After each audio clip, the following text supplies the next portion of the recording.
Welcome to Future Conversations, the podcast that explores research through the lens of tomorrow by Monash University, Malaysia.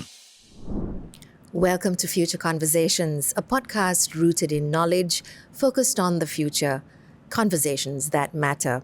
I'm Meera Siva Soathy, Professor of Practice in Digital Media and Communication at Monash University, Malaysia.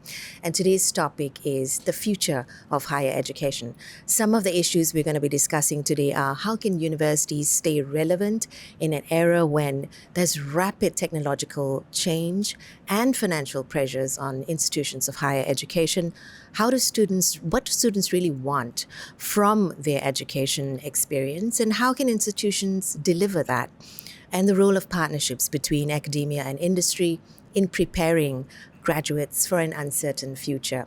With me today, Professor Tansy Jessop, Pro-Vice Chancellor, Education and Students at University of Bristol. Welcome to the show, Tansy. Thank you very much. Associate Professor Tim Fawns, Monash Education Academy, Monash University, Australia. Welcome, Tim. Thank you. And Vishy Narayanan, Asia Pacific Digital and AI Leader at PricewaterhouseCoopers. Welcome, all of you. Great to be here. Thank you. I'm just going to dive straight into this conversation, and I think the first question is there some amount of disillusionment in the growth of higher education in the world today? Tansy, what have been your thoughts? In relation to the growth of higher education, one of the things we need to remember is that it's diversified enormously as a result of moving from an elite system to a mass higher education system. And we've got a much greater gender balance, a much more equal gender balance, where women go to university to the same degree as men, and we've got a different demography of students. And I think to start to question the growth is to question the fundamentals of whether higher education matters to everyone or just to an elite. And therefore, I suppose my question back to the panel and to you, Meera, is who's disillusioned with it? Is it the media? Is it students? Is it parents? And really it goes to the question of funding you mentioned. Has the transition from a publicly funded higher education to a private higher education caused the disillusionment in higher education? That would be my take on it. Tim?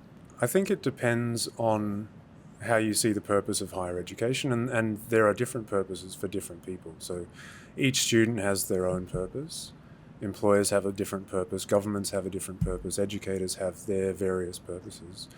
And it's also worth remembering that commentary on higher education has been long-standing, and people have been saying that higher education has been broken forever. That's actually pretty good. It's been functioning very well for society in general. There are things that we can improve for sure. So we've always been disillusioned with the growth of higher education. So I guess we still are, and our job as a higher education sector is to try to articulate why higher education matters, where it's good, where we can be open about things that we need to improve, and talk collectively with a stronger voice about what we want from higher education. And Vishy? I guess as from an employer perspective, for me, higher education has always been a key driver of employment choices for us, and getting the right skills and that sort of trust in the higher education system has been a big part of why organizations like PwC have been successful for many years. Having said that, I think the rate of change in education and the demands on the workforce probably outpaces the ability for everyone, not just the education system, but for everyone else to keep up. So for me, I think the question is one of rate of change as opposed to an adaptability, as opposed to is a system that is here, that's working. So that to me is the real question.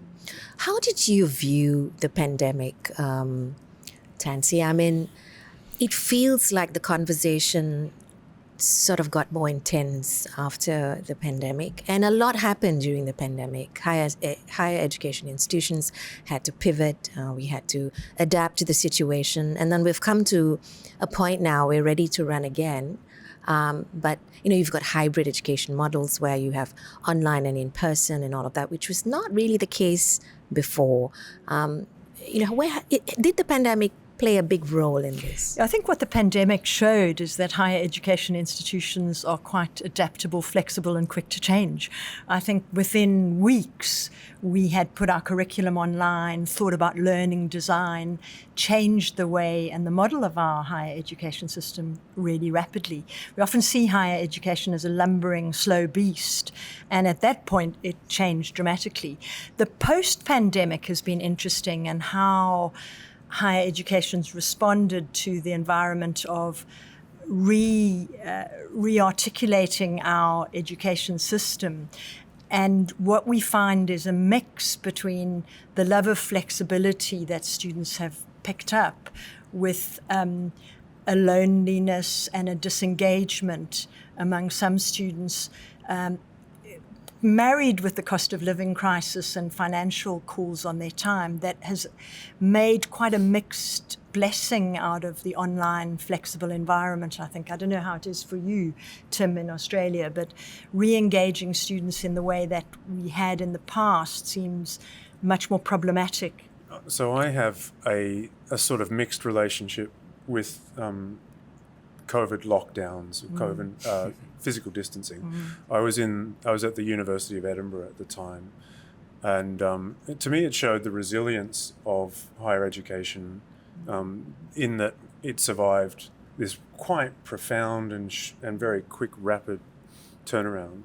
I will say, actually, there was a lot of online learning and a lot of hybrid learning going on before COVID. It's just that it wasn't mainstream, and people didn't pay so much attention to it, and there were quite a lot of people doing good work, good research and good practice in those areas who were saying this is something worth paying attention to, but it didn't really catch on until lockdown, and then suddenly those people were looked to for a lot of answers. But I moved to Monash at the start of last year, so I didn't go through this with Monash.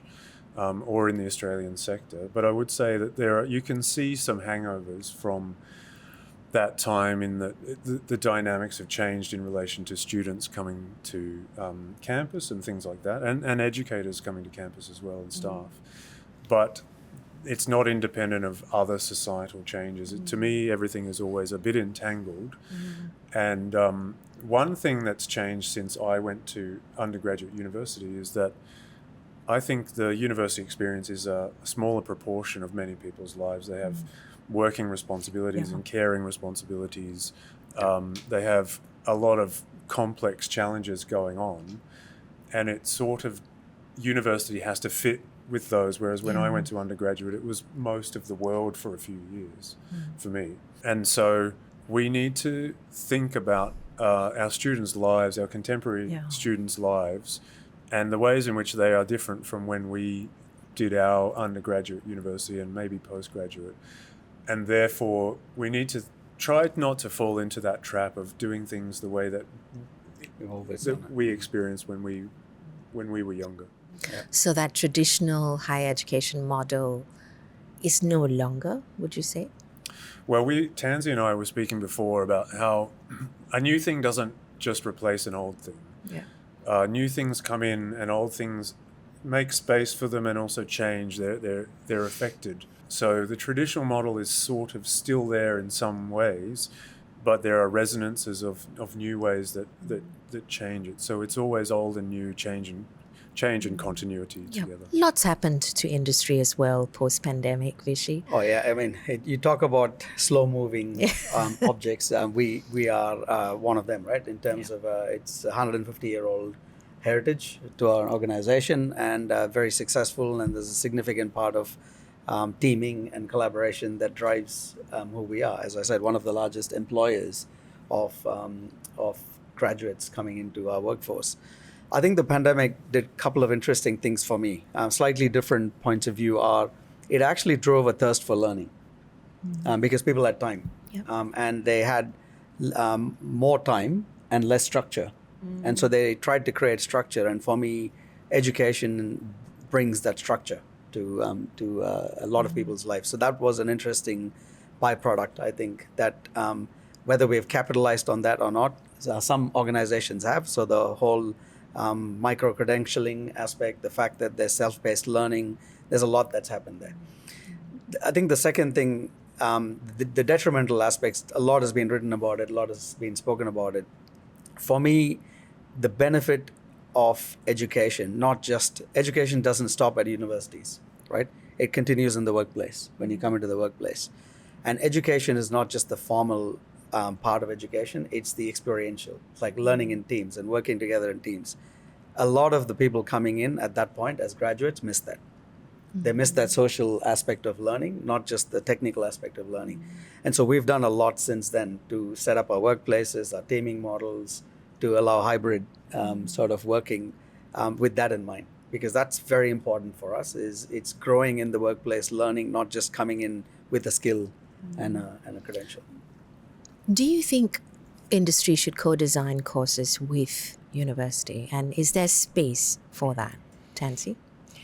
Yes, I think it's really important that universities and industry work together. In the university I was at previously, we used to have industry give live briefs to students, and they would come up with projects and be evaluated by architects and different firms. And at Bristol, we've got a new campus coming on stream, which is in the heart of industry entrepreneurial district. It's the Temple Quarter Enterprise Zone, and we're envisaging a lot of work, mainly on project work where industry collaborates with us and marks with us and sets some of the scene building for students to work in industry over the longer term. So I think it's brilliant when it happens. Are we doing enough, Tim, at Monash? Well, I guess it depends on which pocket you look at and which discipline. I think in many cases more could be done, and I agree with Tansy. It's maybe not for every course. I need to think about that because I'm wary of blanket answers. Everyone should collaborate with industry, maybe not, or maybe. But I do think that there is scope for working more closely together. One of the troubles I have with some higher education is it tries to act as a bridge from A to B, A being university or pre-university and B being industry employment.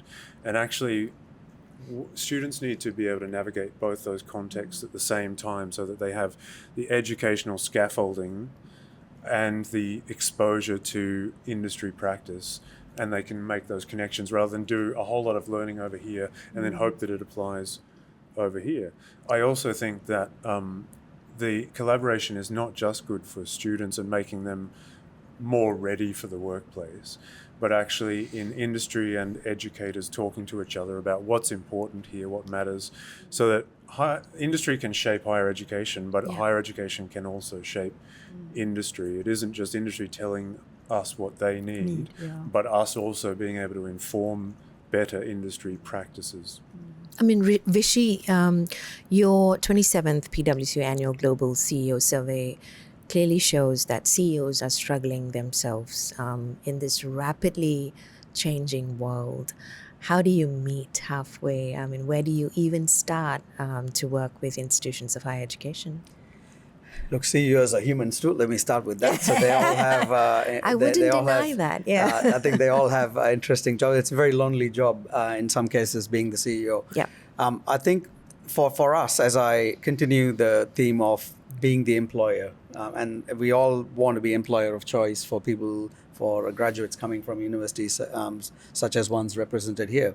The experiential learning is a big part of what is important. So let's take the example of data, right? So data skills. Now, if we get graduates coming in and they understand the theory of data, but not the application of data, that creates a significant challenge upfront when they come in for their integration into the workforce. So I think just adding on to Tim's response, I feel any subject that has an application to it, because not all subjects are applied subjects. Some are really about research and concepts. So if it's not conceptual but more application oriented, I would say an industry partnership would benefit from that sort of learning. Because what happens then is it creates that bidirectional system, right? Which is, this is the skill that we need. Can we get graduates with that skill set? but then that skill is changing. Can we go back and inform the curriculum of what's required? And so it creates that closed loop system. And I would argue there's not much of a closed loop right now. It's still it's parallel paths, but it's not a closed loop. So that to me is the opportunity. Why is that? I think why it's, look, I'm not an expert in higher education. I can tell you from a professional organization perspective, the economic model plays a big role in that. It's, you talked about the privatization of education. So there's a propensity to study what I want to study at some point. And that creates diversification of skill sets, which makes it interesting when you hire new candidates. Partly also the corporate side don't have enough time. They don't invest in this, right? So it's a little bit of, I need more shot at results. I'm trying to get from quarter to quarter. I'm not looking at this, long term in a corporate is like 2 years, right? Long term in other environments could be 5 years. So that's the definition of even what long term looks like. So I would say the short termism, the need for us to adapt quickly, respond, because for us it's really about what our customers are asking for, right? Our clients are asking for. So to some extent we all are answerable to someone else's expectations of us, and in our case it's our clients. Whose responsibility is it for the employment of graduates, Tansy? Whose responsibility? Well, I think it's a shared responsibility. I think students have a responsibility to think about what they want to do next and to embrace different ways of doing and thinking and applying their knowledge, and to be job seeking or curious about careers. Universities have a responsibility to raise awareness about, and I think this needs to start in first year, not in the final year of study. Raise awareness about skills and how students need to articulate skills and think about their skills that they're learning in their degrees. And I think employers have a responsibility to engage with universities and with careers departments to, as you said, Tim, talk together about the kinds of skills and people that they would want in their employment. So I think it's a shared responsibility. Mm-hmm. Do you think it's easy to work with universities, Vishy? Academics are a different kettle of fish. Well, so I used to be. I've got an interesting background where I was an academic in a university, almost pursuing a research before I came to the industry, the dark side or the light side, whichever way you want to call it. But for me, I think it's slightly. I would rephrase that question, right? Like, are they easy to work with or not? It's a little more of, are the common areas of interest clearly defined, and are there clear pathways? The answer is no. Not always, right? In some cases it is. And like, for example, the university I went to in Australia many years ago had a research collaboration with the telecommunications organization. And I was, so for me, it was fantastic because I knew what I was doing. It was applied learning. I could actually try that. Not every field has that. Right? And so whose responsibility is it? I think it's common responsibility. But where the pathways are clearer, I feel it happens. And a lot of it, whether rightly or wrongly, is defined by the economic models. Right? Now, I don't agree with all of that, but that's sometimes when the economic model is clearer, the collaboration seems to happen. When it's not clearer, it takes more effort. Okay, so then that brings me to the fact that universities are financially under pressure, publicly funded ones especially. How are you managing at Bristol? I think there's a bit of reinvention taking place, how we teach, how many students we teach. The models are changing, but there is a sense of constraint around finances in every higher education, bar the very well-endowed American ones, I think. There's a sense that we're all trying to work out how we work within a constrained environment while holding on to some of the enduring good principles of higher education. I wonder if that will last in America going forward, but we'll see. We'll have to see. Yeah. And it's not every higher education institution in America that's well endowed either. Yeah. No, I think it's a really challenging question. I think it is the balance of public to private funding where the students fund their own higher education, and you can understand why governments want to invest in early years and primary education and secondary education rather than higher education. So it's a really difficult question, Tim, Australia hasn't been spared. Yeah, it hasn't. And I was hoping you'd fully answer that question because it is a really challenging one. It is, There are some diversification of educational approaches going on, trying to see how different formats of education might be differently economically viable. One of the challenges is that it's difficult to know exactly what the value of a higher education is for different parties, because different parties are trying to get different things from it. Yeah. And we are in a period of transition where we're trying to figure out which ways are sustainable, which ways are viable, and trying to kind of redefine the value proposition of higher education. And it's still in transit, or in transition. At the moment, it's challenging to know how this will play out.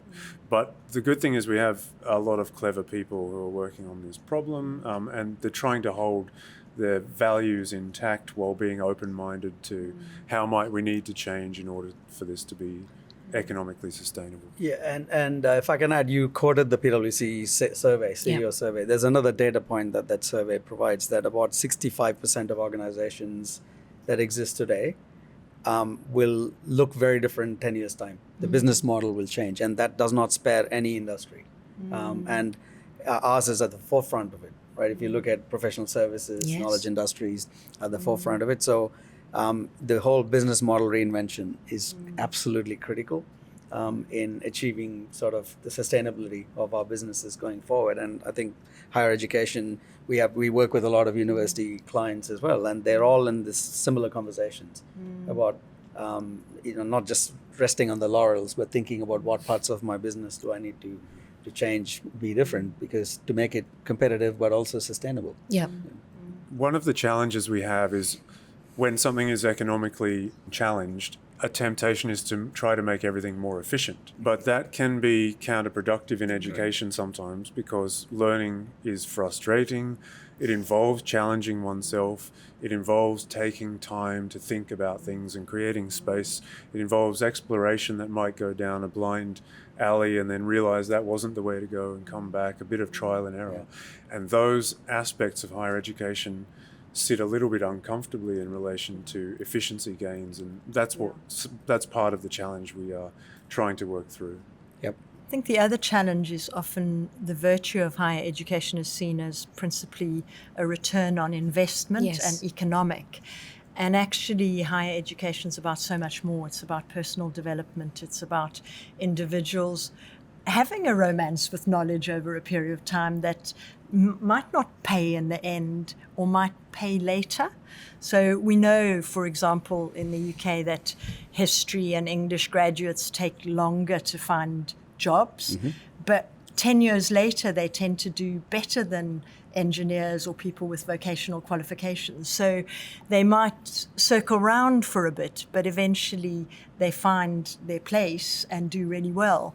You'll find most of our politicians in the UK are historians. So, there's a sense in which people do find their place, but it's not a linear journey or sort of mechanistic. And I think that's what makes it difficult computing or calculating the return on investment of a higher education experience, because it is an experience. At the risk of taking over the podcast now, there's also something about certainty here. Often from an economic point of view or a marketing point of view, we look for certainty. These are the learning outcomes that graduates will come out with. These are the skills they'll have. These are the attributes. This is how we make them ready for a job market.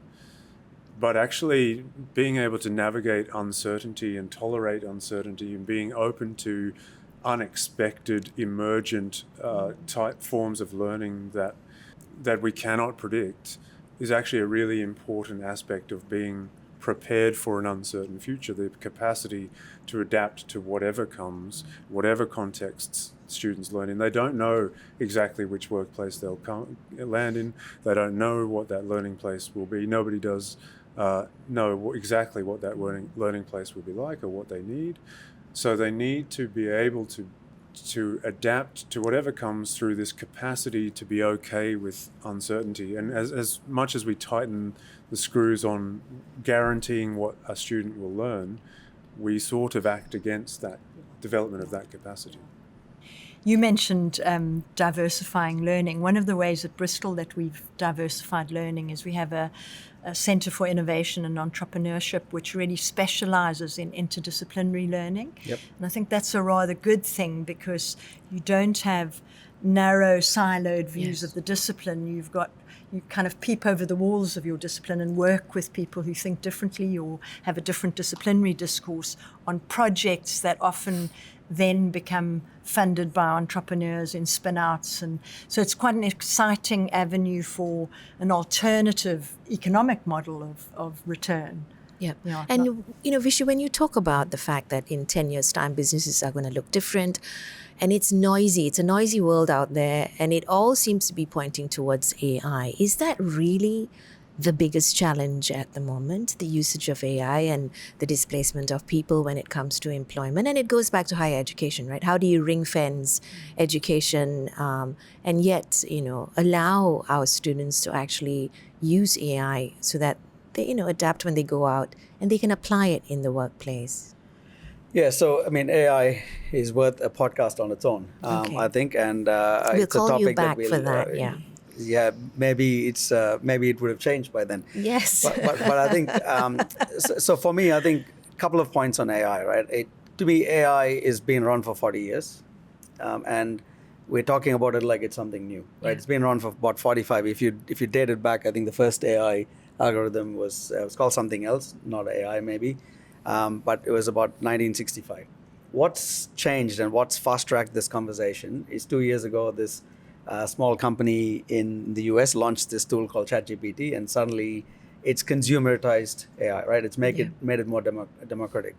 And it's made it easier for people out there to consume it compared to enterprises. So I would say AI is definitely a factor in the consumer landscape.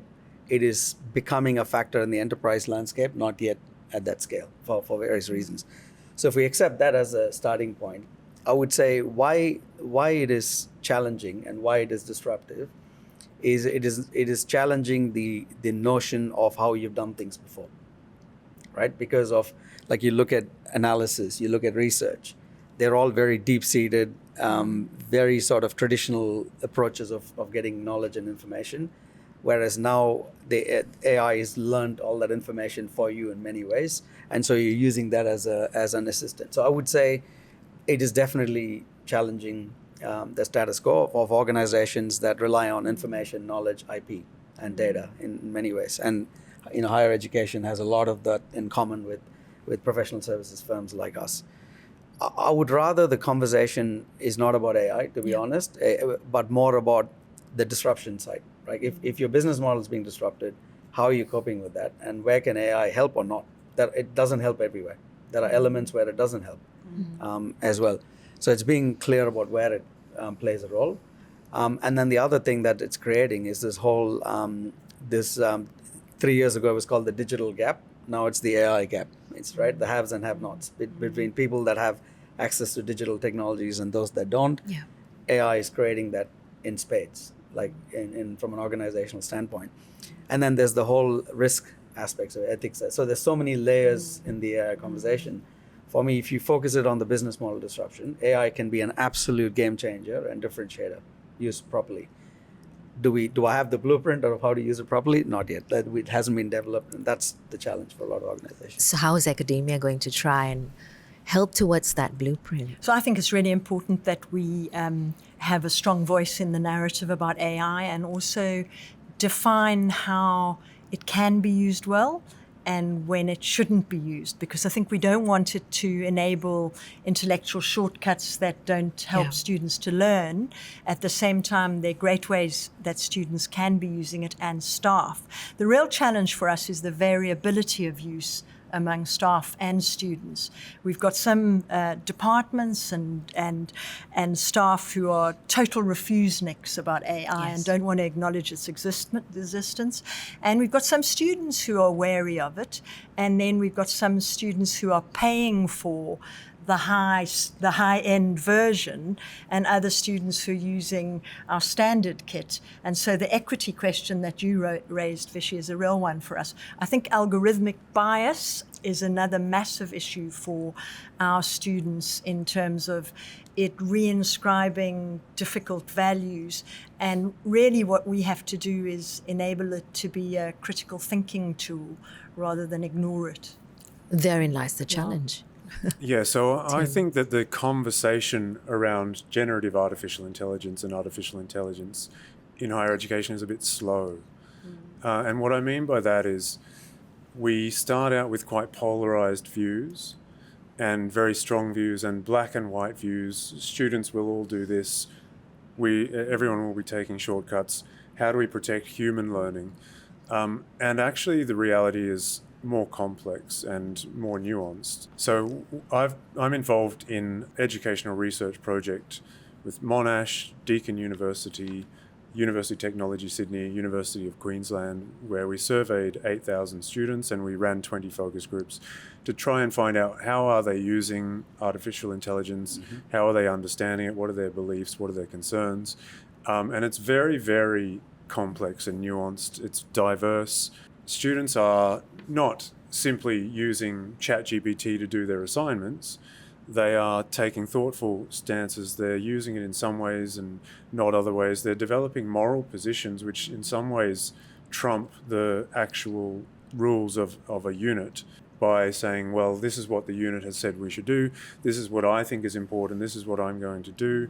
And it's not an unreasoned position. It's a very thoughtful position often, sometimes a bit misguided, sometimes a bit incoherent, but very diverse. So the assumptions that we make around students we need to be careful of. Also the separation of human learning and AI is a bit problematic. Doing things with AI is human learning. Humans developed AI, humans created a lot of the challenges that we're facing that we are sort of accusing AI of making worse, but actually the humans are there in that loop. So the conversation, I want it to get much more nuanced, much more quickly so that we can have a bit more of a sophisticated discussion around how can we proceed so that AI is being grappled with, things that we value about learning are being grappled with, and that we're treating it as a kind of a picture, a rich picture of different types of things that we need to deal with, rather than just sort of ring fencing one bit and protecting from another. Yeah, and if I can just add so given those considerations, right, we were just sharing this over a conversation earlier, some of the choices we've made, and in my own workplace, PwC, is we've sort of ring fenced the enterprise technology, and we made some choices about not opening it to the internet, so we have some explainability of where the data, because that's one of the biggest issues with generative AI right now is the explainability of it.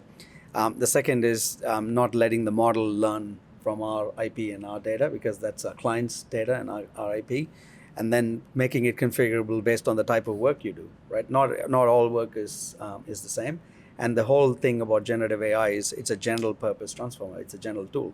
The same tool that you can use to write a poem, write a menu, you can use to run complex tax calculations. So it's really understanding how you apply it in the context of the enterprise and how that shifts your business model as you're doing it. I think this is a classic case of flying the plane while building it as well. That's something we've got to do. Sounds scary, but that is what it is, isn't it? We were discussing earlier how the two big mega trends in your PwC report, one is about climate change and the threat it brings, and the other is about generative AI and how they are in conflict often, the consumption and feeding each other, consumption of carbon that is enabled by generative AI. Or fueled by generative AI is quite problematic. Correct. And for sustainability. Spot on. And that's why knowing when to use what tool, right? And it's really important. It looks like a nail, bring the hammer. No, is it a nail? I think something that's really bothering me is the student engagement surveys, which show that student engagement in universities seems to be going down. And that is of concern to me. Tansy, Tim, what are your thoughts on that? I think Tim was spot on earlier when he said things have changed a lot since our generation of studying, where students are juggling work and caring and university at the same time. And almost lots of students are studying full-time degrees part-time now. So it does change the nature of their engagement with universities. So that's one factor. The other factor is how we have a responsibility as higher education educators to really make learning authentic and engaging and meaningful to students, so that it's not a passive experience, it's an engaging experience where they feel and see the value of what they're doing. So that's one of the reasons why we're at a pedagogic conference at the moment, Transform Ed, because we're trying to really encourage each other with new ideas and innovative ways of teaching and learning and assessing our students so that they find it engaging. Yeah. So one of the interesting things about COVID pandemic and the emergence of widely available generative AI is that it really pushes us to think about the things that we already knew were important, or at least the informed of us already knew were important in education. And it does push that along. So we know that we need to do certain things, and sometimes we need a bit of a kick to get those things moving, and COVID and generative AI are those kicks. They're classic examples of those kicks. So we are working on trying to make things more engaging.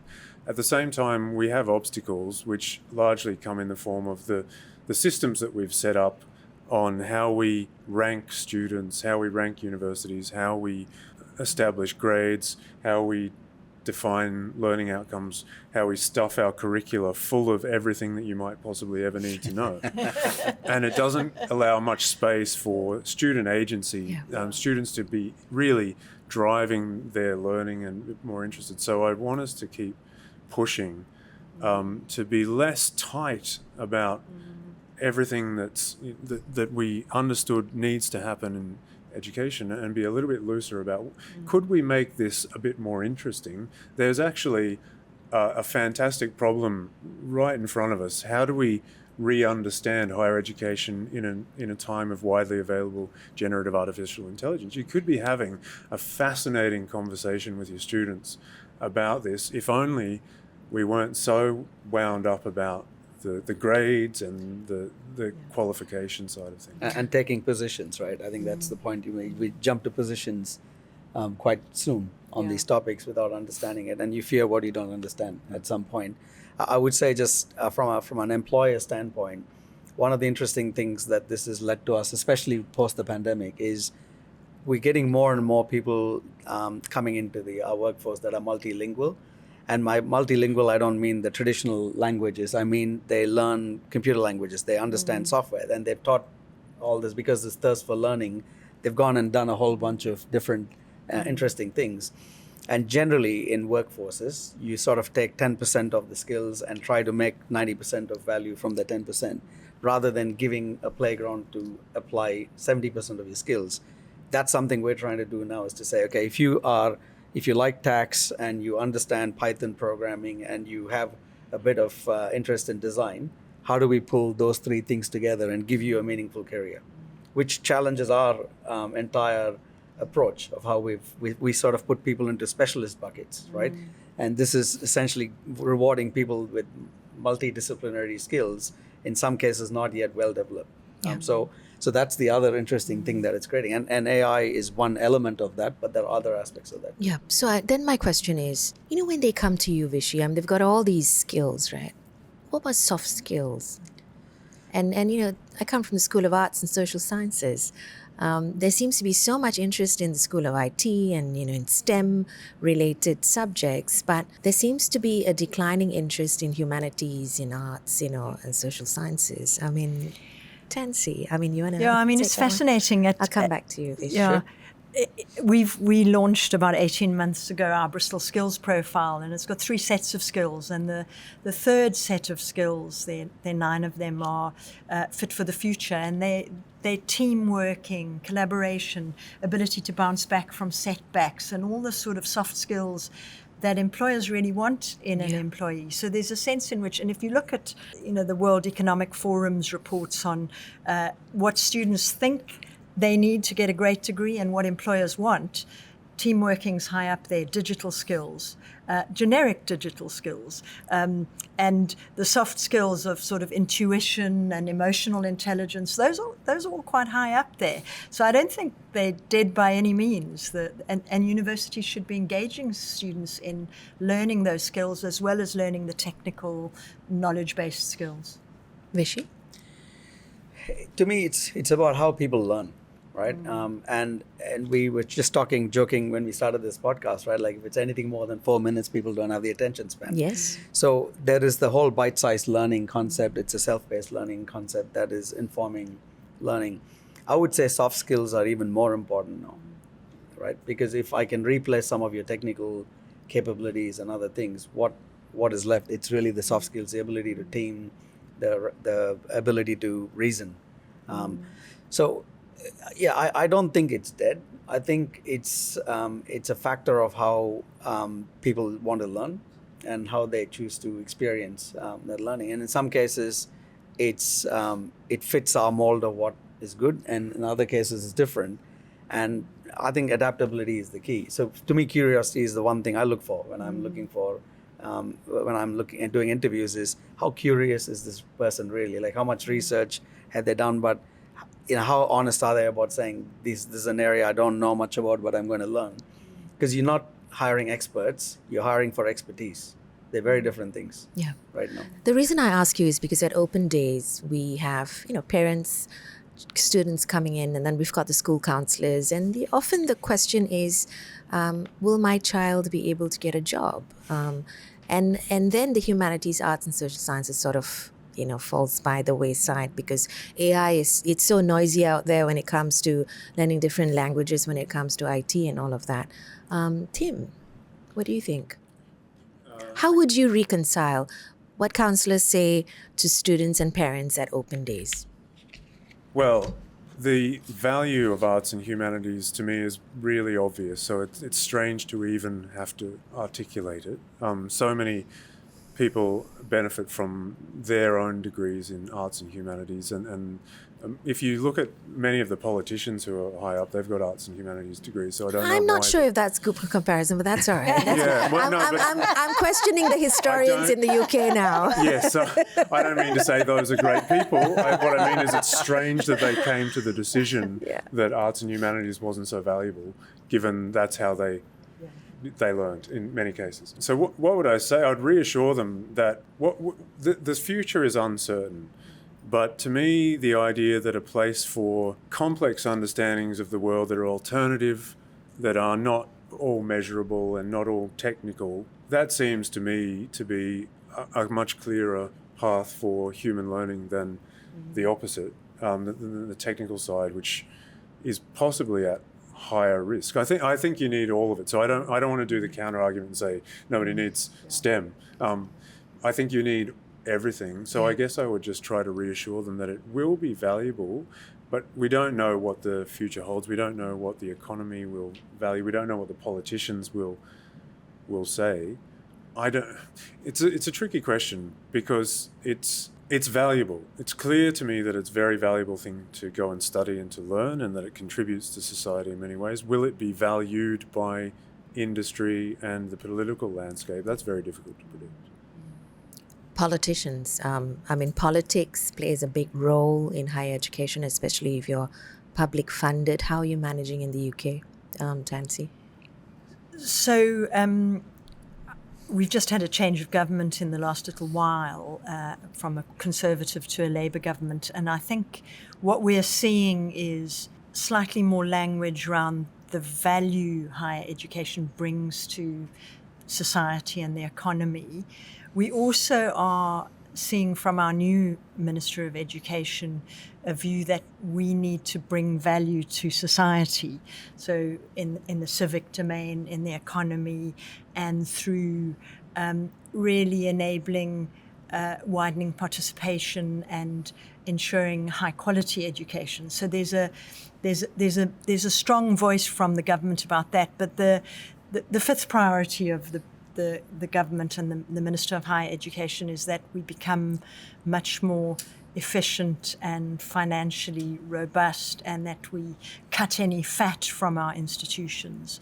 So there's a bit of threat in that, but I think, no doubt we could be more efficient, but I recall Tim's point earlier that it's not all about efficiency, and it's about kind of a slow burn, taking a long view, enabling students to really thrive in higher education, which is not always the most cost-effective industry on earth. I think it's, Yeah. Tim, lots going on in Australia. We've seen caps on international student enrollments and all of that, and decision made by government. So you asked before, is generative artificial intelligence the biggest challenge? No, because this is probably a bigger challenge. If you want to decrease the income quite drastically in a short period of time, and universities don't have long enough to adjust their direction, which we know takes a while, and it might go against the direction that a university has been moving in for quite a while. It's a huge challenge. And if international students decide to go elsewhere other than Australia, it's going to be very difficult to get them back. Yes, we have a kind of diversification agenda. The Universities Accord is looking for a much larger spread of tertiary education, and we want to make sure that people in Australia have opportunities to go to university or to take tertiary education.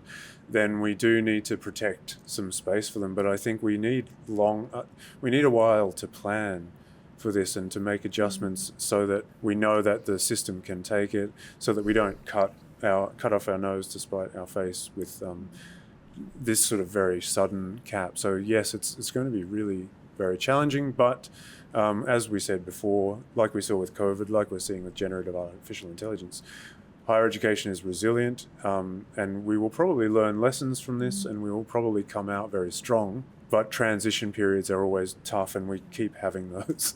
Yeah. I think we're in multiple transitions all the time at the moment. Yeah. My final question to all of you, what would be your advice to students and families about life beyond university? We don't know what the future is going to be like. We know that it'll involve a lot of challenges, multiple crises at the same time, a lot of uncertainty in every spectrum. So what I think we need to do is to try to develop values, clear values. What do we think matters here in society? What do we think is important?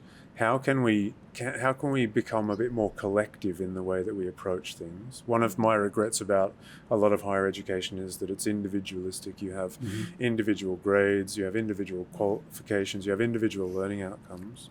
So when we were talking about things like communication or what you were calling soft skills, a lot of those things, they don't show up as individual qualities. Communication as an individual skill doesn't make any sense to me, because you can't be a good communicator by yourself. It involves multiple people at the same time.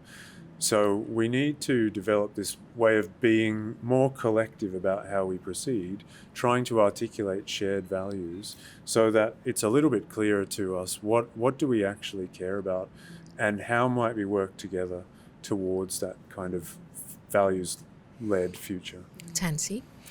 Yeah, I think our students are entering a challenging period, and part of the higher education we provide students needs to encompass what some write about as pedagogies of hope, the sense that if Martin Luther King in 1963 or whenever he said, "I have a dream" speech had said, "I have a nightmare," we would be in trouble as far as civil rights is concerned. And similarly, I think sometimes the media and students hear that climate change, generative AI, the financial systems are existential crises for us. And there are threats and we can't deny them, but there's a sense in which we need to build that capacity to see hopeful solutions, opportunities, and experiment and be playful and have fun in an environment where you're a student, so that it fuels the curiosity and creativity and lifelong learning that will be so necessary for graduates. I think it's the long game we need to play. Vishy? Yeah, I'm an optimist by nature. So for me, I think the curiosity aspect you talked about is absolutely critical. What I would say is, and this is a topic I'm doing a little more digging into, is a term that I've sort of come up with called currency of knowledge. Because when you go to universities, when you've done traditional learning, there is the currency of that knowledge is a bit more longer, I would say. Whereas there is a propensity to sort of combine things that have long tail knowledge retention plus short term learning. And so I would say that to parents and to graduates coming through, the value of the education system is only going to grow. It's going to look different, but so is society, right? It's going to be a reflection of where the society is at. So I'm not a big believer in the alarmist talk of, we said, if you look at the internet, they said physical stores are going to die. Yeah. We're all going to be doing shopping, everything online. And now we don't even define that I'm shopping online. You just say shopping and the assumption is you're doing it online or somewhere else.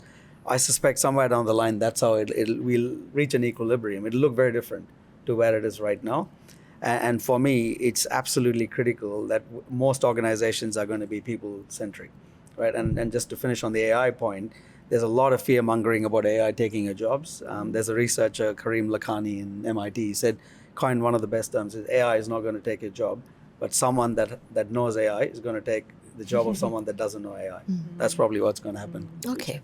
Thank you, all of you, for joining us today. Professor Tansy Jessop, Pro-Vice Chancellor for Education and Students at University of Bristol, Associate Professor Tim Fawns, Monash Education Academy from Monash University, Australia, and Vishy Narayanan, Asia Pacific Digital and AI Leader at PricewaterhouseCoopers.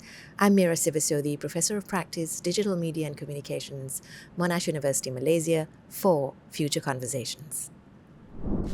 You were listening to Future Conversations, a podcast by Monash University, Malaysia.